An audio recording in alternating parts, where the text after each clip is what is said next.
लालची प्याज आलू पराठे बनाने वाली राधा के पति हलवाई थे, जो कि लोगों की शादी और समारोह में खाना बनाने का काम किया करते थे। राधा उनकी इकलौती संतान थी, इसलिए वो जब भी किसी शादी समारोह में जाते तो हमेशा उसे भी अपने साथ लेकर जाया करते। बाबा, आप जहाँ भी किसी शादी समारोह में जाते हो तो हमेशा मुझे अपने साथ लेकर जाते हो, ऐसा क्यों? क्योंकि मेरी बच्ची, मैं चाहता हूँ कि जिस तरह मेरे हाथों में स्वाद है उस तरह तेरे हाथों में भी स्वाद आए और तू भी मेरी तरह खाना बनाना सीखे। ठीक है बाबा, देखना मैं आपके काम को बहुत अच्छे से संभाल लूंगी। मैं बस बड़ी होकर अपना खुद का काम संभालना चाहती हूँ। मैं चाहती हूँ कि मैं अपना खुद का कुछ शुरू करूँ। राधा ये कहती है और उसके बाबा को एक आस मिलती है कि जब वो काम छोड़ना चाहेगा तो वो इस काम की जिम्मेदारी अपनी बेटी राधा को दे सकता है, और वो बहुत प्रसन्न हो जाता है। ऐसे ही दिन गुजरते हैं, फिर महीनों और फिर सालों बीतते हैं। अब राधा बड़ी हो चुकी थी और उसने भी अच्छा खाना बनाने का पूरा काम सीख लिया था, और सबसे अच्छा अगर वो कुछ बनाती थी तो वो थे आलू के पराठे। एक दिन एक औरत उसके हाथ के आलू प्याज के पराठे की तारीफ करते हुए कहती है, अरे वाह वाह वाह, क्या आलू के पराठे बनाए हैं, और इन प्याज के पराठों का तो जवाब ही नहीं। मन कर रहा है कि खाते ही जाऊं। तू मेरे यहाँ नौकरी क्यों नहीं कर लेती? रोज आकर मेरे घर खाना बना कर देना, मैं तुझे लगी बंधी तनख्वाह दे दूंगी। अरे नहीं नहीं काकी, मुझे ना खुद का काम शुरू करना है, इसीलिए मैं किसी के यहाँ नौकरी नहीं करना चाहती। चलती हूँ, देर हो रही है। राधा ये कहकर अपने घर चली जाती है और अपने बाबा को ये बताती है कि अब वो खुद का अपना काम शुरू करना चाहती है। जिसके बाद उसके बाबा कहते हैं, राधा मेरी बच्ची, आजकल शादी पार्टी का काम तो बहुत कम ही मिलता है, तो ऐसे में वो काम तू करेगी तो मुझे नहीं लगता कि इतना चल पाएगा। इसलिए मैं चाहता हूँ कि तू अपने बाप का कारोबार ना संभाल कर कुछ और शुरू कर। पर क्या करूँ बाबा, आप ये भी तो बताइए। आप तो जानते हैं कि मुझे सबसे अच्छे आलू और प्याज के पराठे बनाने आते हैं। अगर मैं उसी की दुकान डाल दूं तो ये कैसा आइडिया है बाबा? राधा मेरी बच्ची, ये तो बहुत ही अच्छी बात है, तुझे यही करना चाहिए। राधा के बाबा को उसकी तरकीब अच्छी लगती है, जिसके बाद उसके बाबा अपनी जमा पूंजी में से कुछ पैसे राधा को दुकान में डालने के लिए दे देते हैं, और राधा अपने आलू प्याज के पराठों की दुकान को शुरू कर देती है। उसके हाथों में उसके बाबा का हुनर था, इसलिए वो दुकान बहुत अच्छे से चला रही थी। जो भी उसकी दुकान के पराठे एक बार खाता तो बार बार आता।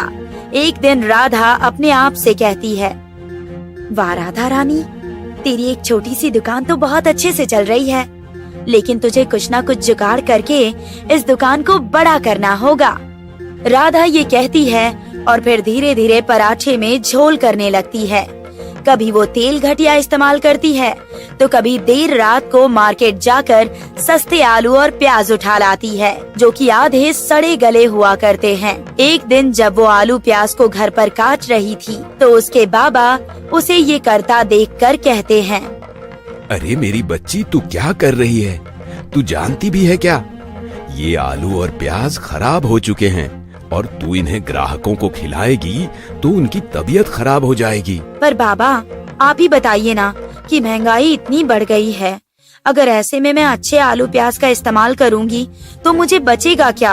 और इस समय मुझे ग्राहकों की सेहत से कोई मतलब नहीं है, मुझे बस पैसों से मतलब है। हे भगवान, ये तू क्या कर रहा है? मैंने ईमानदारी से आज तक सब लोगों को अपने हाथों से खाना बनाकर खिलाया, और मेरी बच्ची ये किस राह पर जा रही है? बाबा, अगर आपको ज्ञान देना है तो किसी और को दीजिए, क्योंकि मुझे आपके ज्ञान की कोई जरूरत नहीं है। राधा ये कहती है और उसके बाद वापस अपने काम में लग जाती है। उसके बाबा को बहुत बुरा लगता है कि राधा उनकी बात को समझ नहीं पा रही है। एक दिन वही काकी जिसने राधा के पराठे की तारीफ की थी, वो राधा की दुकान पर आती है और कहती है, राधा, मुझे भी 2 आलू और प्याज के पराठे लगा दे। आज बहुत मन कर रहा है तेरे हाथ के आलू प्याज के पराठे खाने का। तू भी कितनी किस्मत वाली है। तूने कहा था ना खुद का काम शुरू करेगी, और देख तूने वो कर दिखाया। बस बस, घी मक्खन मत लगाइए, पैसे तो आपको भी देने पड़ेंगे। आप रुकिए, मैं पराठे लेकर आती हूँ। राधा पराठे लेकर आती है और उसके बाद काकी जैसे ही पराठे खाती है तो उसका स्वाद बहुत ही खराब था। फिर काकी उससे कहती है, राधा बेटी, ये क्या बनाया है तूने? तू तो कितने बढ़िया पराठे बनाया करती थी, लेकिन ये तो खाने लायक है ही नहीं। अरे, इसे तो कोई जानवर भी ना खाए। काकी, आपने पराठे तो मांग ही लिए थे ना, अब आपको इन्हें खाना पड़ेगा, और अगर नहीं खाना है तो फेंक दीजिए। लेकिन मैं पैसे वसूल करके ही मानूंगी, भले ही उसके लिए मुझे अपनी दुकान में आपसे बर्तन ही क्यों ना धुलवाने पड़े। काकी को राधा की बात सुनकर बहुत अजीब लगता है। उसे समझ नहीं आता कि राधा के अंदर इतना घमंड कैसे आ गया है। अब काकी को पैसे तो चुकाने ही थे, इसलिए वो किसी तरह अन्न का अपमान न करते हुए राधा के गंदे पराठे खा लेती है। इसके बाद वो पैसे देकर अपने घर वापस आ जाती है। घर आकर उसे बहुत ज्यादा खांसी होती है, क्योंकि राधा ने गंदे तेल का इस्तेमाल किया था। राधा भी अपनी दुकान बंद करके जब रात के समय घर आती है तो उसके बाबा कहते हैं, मेरी बच्ची तू आ गई? तूने सुना कि क्या हुआ? अरे बाबा, ऐसा भी क्या हो गया जो आप इतना ज्यादा हैरान और परेशान लग रहे हैं? कोई मर गया है क्या?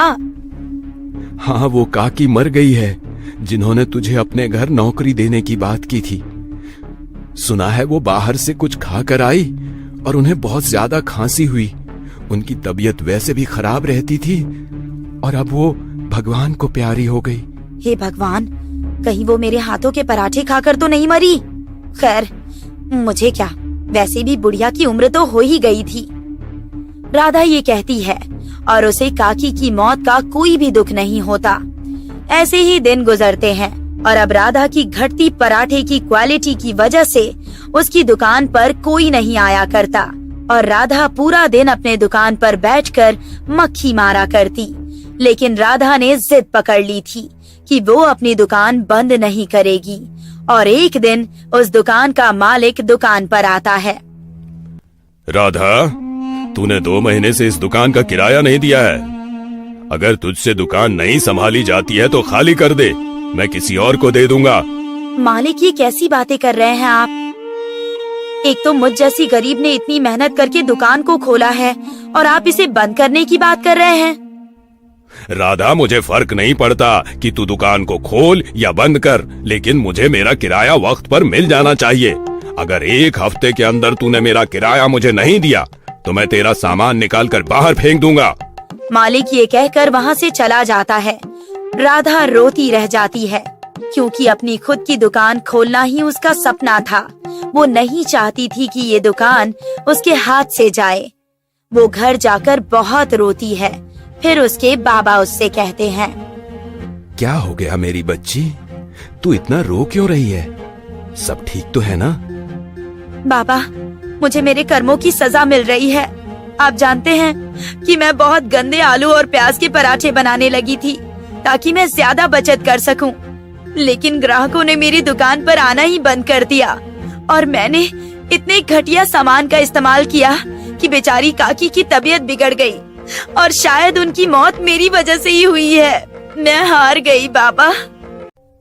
मेरी बच्ची, ये तेरी हार नहीं, मेरी है, क्योंकि मुझे तुझे अच्छे संस्कार देने थे, लेकिन फिर भी न जाने कैसे तू लालच की तरफ खिंच गई।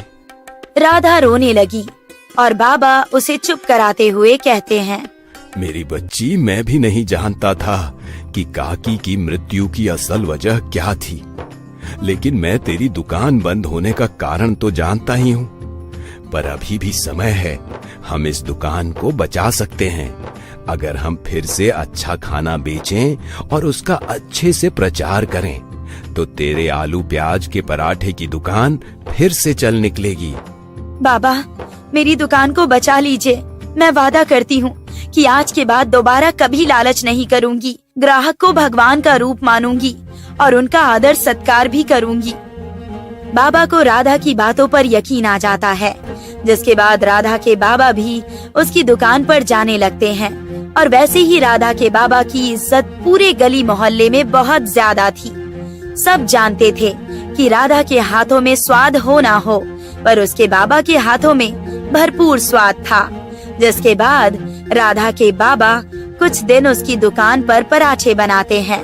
राधा भी उनकी मदद किया करती और धीरे धीरे बाबा फिर से अपना काम छोड़ देते हैं और राधा के हाथों में सारी जिम्मेदारी दे देते हैं। लेकिन अब राधा पूरी मेहनत और लगन से पराठे बनाती है और ग्राहकों को बांधे रखती है। इससे एक लालची आलू पराठे वाली को सबक मिल जाता है और वो सफलता को हासिल भी करती है। लालची जलेबी वाला। कमल की अपनी एक छोटी सी जलेबी की रेहड़ी थी, जिसके कारण उसका घर का खर्चा चल रहा था। कमल की पत्नी आशा भी अपने पति की कमाई के हिसाब से ही घर चलाती थी। ऐसे ही एक शाम कमल अपनी जलेबी की रेहड़ी लेकर घर पहुंचता है और आशा को आवाज लगाकर बोलता है, अरे भाग्यवान कहाँ हो? जल्दी आओ, घुमा घुमा के। आशा रसोई से पानी का ग्लास लिए बाहर आती है और बोलती है, क्या हुआ जी, आते ही शोर मचा देते हो? कहाँ जाऊंगी मैं, घर में ही होंगी ना। अरे अरे भाग्यवान, गुस्सा मत करो, घुमा घुमा के। वो तो तुम मुझे दिखी नहीं, इसलिए बोल दिया घुमा घुमा के। घुमा घुमा के ही तो नहीं बोला जाता आपसे। अब ये लीजिए, पानी पीजिए। और हाँ, आज खाने में कुछ नहीं है, कल की दाल है, उसी में रोटी घुमा घुमा के खा लेना। जलेबी बेचकर भी मेरे घर में इतनी कमाई नहीं है कि रोज एक नई सब्जी खा सके। अरे कहाँ खो गए? घुमा घुमा कर खुद ही तो नहीं घूम गए। अरे नहीं, तुम जाओ, खाना लगाओ। आशा कमल के लिए खाना लगा देती है। अगली सुबह कमल अपनी जलेबी की रेडी लेकर बाजार जा रहा होता है कि तभी रास्ते में उसे एक टैटू वाला दिखता है, जिसके पास एक आदमी और औरत अपने अपने हाथ पर एक दूसरे का नाम लिखवा कर खुश हो रहे थे। ये देखकर कमल बोलता है, आजकल ये नाम लिखवाने का बहुत चलन है, घुमा घुमा के। कमल को इस बात से एक आइडिया आता है और वो बाजार में जाकर चिल्लाते हुए बोलता है, अपने नाम की जलेबी बनवाओ और खाओ घुमा घुमा के। खुद के नाम के साथ प्रेमी का नाम लिखवाओ घुमा घुमा के। कमल की ये बात सुनकर कई लोगों की भीड़ उसकी रेहड़ी पर लग जाती है, जिसके बाद एक आदमी कमल से कहता है, अरे भाई, क्या सच में जलेबी से नाम लिख दोगे क्या? और नहीं तो क्या, घुमा घुमा के ऐसे लिखूंगा नाम कि कर दोगे अपना घर मेरे नाम। अरे भाई, मजाक। बताओ किसका नाम लिखना है घुमा घुमा के? जरा लिख दो, कांता संग सुरेश। अरे वाह, भाभी जी का नाम तो बड़ा ही सुंदर है।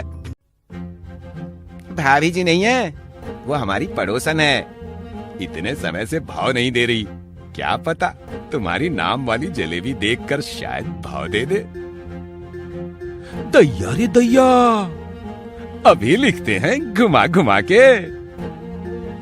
उस दिन कमल के इस अतरंगे अंदाज से जलेबी बेचने के कारण उसके पास बहुत ग्राहक आ जाते हैं और उसकी जलेबी बनाने का सारा सामान आधे दिन में ही खत्म हो जाता है और वो खुशी खुशी घर लौटता है, जहाँ उसको दोपहर में ही घर वापस देखकर आशा बोलती है, क्या हुआ जी, खाने कमाने से मन भर गया क्या, जो इतनी जल्दी रेडी लेकर वापस आ गए? अभी तो ढंग से 100 रुपए की भी जलेबी नहीं बिकी होगी, अब आज क्या खाएंगे? अरे भाग्यवान, सांस तो ले लो। एक बार मुंह खोलती हो तो बंद होने का नाम ही नहीं लेती घुमा घुमा के। आज मेरी जलेबी बिक गई सारी की सारी। ये देखो पैसे। हाय राम, ये चमत्कार कैसे हुआ? आशा के पूछने पर कमल उसको सब कुछ बताता है, जिस पर आशा उससे बोलती है, अरे वाह मेरे प्यारे बलमा, तुमने तो कमाल ही कर दिया। अपने शब्दों को इतना घुमाते हो। काश ये अपना दिमाग घुमा लेते पहले, तो आज हम ऐसे नहीं जी रहे होते।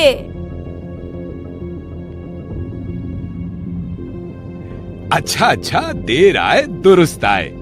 अब लो पैसे, आज पनीर लाओ, हम पनीर खाएंगे घुमा घुमा के। आशा खुशी से कमल से पैसे लेकर पनीर लेने चली जाती है और कुछ देर में पनीर की सब्जी और रोटी बनाकर दोनों मियाँ बीवी मजे से खाना खाकर आराम से सो जाते हैं। अगली सुबह कमल कुछ पैसे से जलेबी बनाने का सामान लाकर उसका सामान तैयार करके फिर बाजार निकल लेता है, जहाँ लोग पहले से ही उसके आने की राह तक रहे थे। उन्हीं लोगों में मौजूद एक औरत बोलती है, अरे भाई साहब, कहाँ रह गए थे आप ही है ना जो नाम वाली जलेबी बेचते हैं? जरा मेरे लिए भी एक बना दीजिए ना।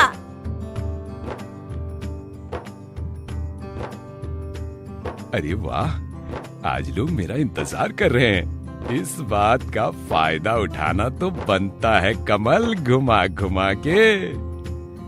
अरे बहन जी, आप चिंता मत करो, मैं अभी बना दूंगा आपके कहे नाम की जलेबी। लेकिन देखिए, आज जलेबी के दाम बढ़ गए हैं, क्योंकि नाम वाली जलेबी बनाने में ज्यादा सामान लगता है और समय भी। अरे भैया, ले लेना पैसे जितने चाहो, बस जल्दी बना दो, हमको किसी को देनी है। औरत को एक बार में मानता देखकर कमल खुश हो जाता है और उस दिन रोज के दाम से 2 गुने दाम पर जलेबी बेचता है। लोग ऐसी अनोखी जलेबी पहली बार देखने के कारण उसको पैसे भी दे रहे थे। कमल को अब दिन रात तरक्की ही मिल रही थी। इस काम के कारण कुछ समय में उसका नाम आसपास के गांव में भी बहुत मशहूर हो जाता है और वो रेडी से एक दुकान किराए पर ले लेता है। लेकिन ज्यादा सफलता लालच को जन्म देती है। यही कमल के साथ हुआ। कमल की जलेबी जैसी जलेबी कोई नहीं बना पाता था, इसलिए उसने अब अपनी जलेबी बनाने के सामान में और भी सस्ते दामों और सस्ती क्वालिटी के सामान का इस्तेमाल करने लगा और अपने दाम भी बढ़ा दिए, जिसके कारण कभी कभी उसकी जलेबी ग्राहक के खाने से पहले ही टूट जाती और जो कोई पैक करवा के ले जाता तो उसकी जलेबी घर जाने के पहले ही गिलगिला जाती। ये देखकर कुछ लोग उसकी दुकान पर आकर हंगामा करते हैं। अरे 100 रुपये में एक नाम लिखते हो जलेबी से, और वो जलेबी घर जाने से पहले ऐसी टूटी है कि रूपा का रू टूट के बस पा निकलता है। हाँ, मेरे साथ भी ऐसा ही हुआ। लिखा के ले गए थे अंगूरी संग प्रभात और घर पहुंचकर वो गू संग भात रह गया। बताओ तो। हाँ? अरे गर्मी के कारण ऐसा होता है, जलेबी पिघल जाती है। कोई नहीं, मैं दोबारा बना के देता हूँ घुमा घुमा के। कमल दोबारा जलेबी बनाने लगता है तो बार बार उसकी जलेबी कड़ाही में ही टूटने लगती है। ये देखकर सारे ग्राहक वहाँ से चले जाते हैं। कुछ दिनों में कमल का लालच उसकी दुकान के ग्राहक कम कर देता है और इसका फायदा उठाकर उसी के गांव का एक हलवाई नाम वाली जलेबी बेचना शुरू कर देता है। कमल के सारे ग्राहक उसके पास चले जाते हैं। ये सब देखकर कमल को बहुत गुस्सा आता है और वो घर जाकर अपनी पत्नी आशा को सारी बातें बताता है, जिस पर आशा उससे कहती है, और करो लालच, अरे अब भी वक्त है, भगवान का दिया सब है। जिस काम से ये सब मिला है उसके साथ गद्दारी करके सब गवा दोगे, इसीलिए सामान में मिलावट मत करो। तुमको तो आजकल की दुनिया का पता नहीं है, ऐसे कोई भी आगे नहीं बढ़ता। अपने भले का सोच के चलना पड़ता है, तुम तो रहने ही दो घुमा घुमा के। कमल के दिमाग में आशा की बात घुसती ही नहीं है, इसलिए वो अपना लालच छोड़ने के बजाय अपने प्रतियोगी को खत्म करने की सोचता है, ताकि लोगों के पास विकल्प ही ना बचे और वो उससे जैसी मर्जी जलेबी ले, वो भी महंगे दामों पर। इसके लिए वो रात के समय उस दूसरे हलवाई की दुकान पर आग लगा देता है और चुपचाप अपने घर में आकर सो जाता है। अगली सुबह गांव के थानेदार के साथ वो हलवाई कमल के घर पर आता है और जैसे ही कमल दरवाजा खोलता है तो हलवाई पुलिस वाले से बोलता है, अरे इंस्पेक्टर साहब, यही है, इसी ने लगाई होगी मेरी दुकान में आग। कई दिनों से ये मुझे देखकर जल रहा था। अरे पागल है क्या? तेरी मेरी कोई बराबरी है जो मैं तेरे से जलूंगा? और साहब, मैंने ऐसा कुछ नहीं किया, ये झूठ बोल रहा है घुमा घुमा के। मैं झूठ नहीं बोल रहा। क्या सबूत है कि ये सब मैंने किया है घुमा घुमा के? कमल के इतना बोलते ही आशा की आवाज सबके कानों में पड़ती है, ये रहा सबूत। आशा के हाथ में एक बुझी हुई मशाल थी, जिसे देखकर कमल के होश उड़ गए। तभी आशा थानेदार के सामने आकर उसको वो मशाल देते हुए बोलती है, साहब, मेरे पति ने ही इनकी दुकान में आग लगाई थी, इसका सबूत है ये बुझी हुई मशाल। और इतना ही नहीं, मेरे पति इस हलवाई से जलते थे, क्योंकि इनकी घटिया सामान की जलेबी को छोड़कर सब इनकी जलेबी लेने में लग गए थे। आशा, ये सब तुम क्या कह रही हो घुमा घुमा के? मैं कुछ घुमा के नहीं, बल्कि सीधी बात बोल रही हूँ। आप मेरे पति हैं, आपको सीधे रास्ते पर लाना मेरी जिम्मेदारी है। मैंने आपको समझाया था कि अपना लालच छोड़ के पहले की तरह काम करो, लेकिन आपने अपने अंदर सुधार लाने की बजाय दूसरे इंसान को बर्बाद करना चाहा। अगर मैं अब भी आपका साथ देती तो आपका ये लालच आपको और भी बड़ा गुनाह करने पर मजबूर कर देता। तुम पागल हो? अब मेरे जेल जाने के बाद कैसे रहोगी अकेली घुमा घुमा के?